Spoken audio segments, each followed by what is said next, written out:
دفاع صحابہ. صحابہ کا مشن کیا تھا یہ بھی سمجھ لیجئے اور صحابی رسول کی زبان سے سمجھیے. بس یہ آخری حدیث ہے، پھر بات کو میں سمیٹتا ہوں. حضرت عبداللہ ابن مسعود نے سمندر کو کوزے میں بند کر دیا ہے. عبداللہ ابن مسعود کمال صحابی تھے رضی اللہ تعالیٰ عنہ، اللہ ان کی قبروں کو نور سے بھرے.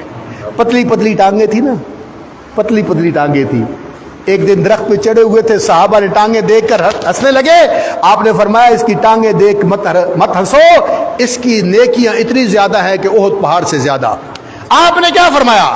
کس کے پیچھے چلے؟ لوگ کہتے ہیں جی کدی گل منیے، کدی پیروی کرے. حضرت عبداللہ ابن مسعود نے جواب دے دیا، فرمایا من کان مستنن فلیستن بمن قد مات فإن الحی لا تؤمن علیہ الفتنہ.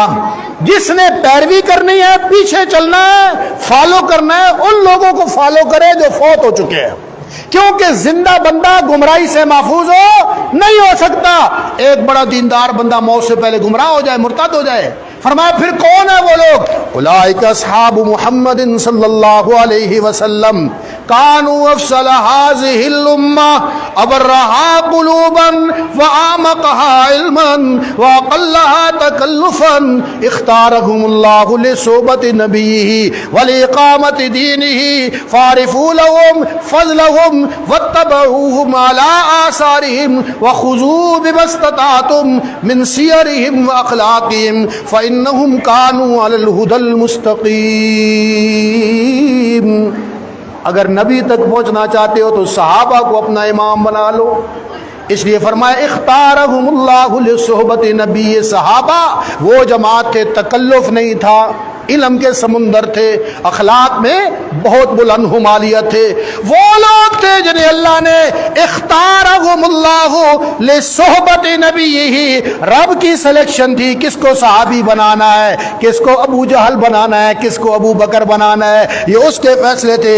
اختارہم اللہ لصحبت نبی. صحابی آئے کس لیے، بنائے کس لیے؟ وَلِإِقَامَةِ دِينِهِ، تاکہ دنیا میں اللہ کا دین غالب ہو جائے.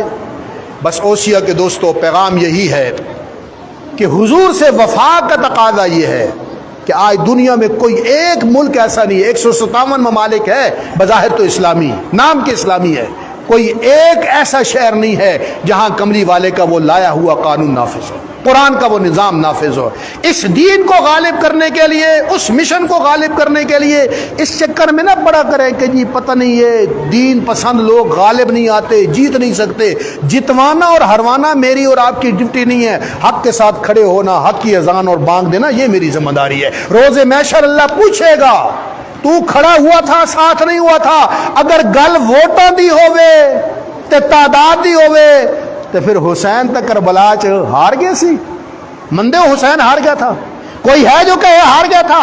حسین جیتا تھا، حسین فاتح تھا.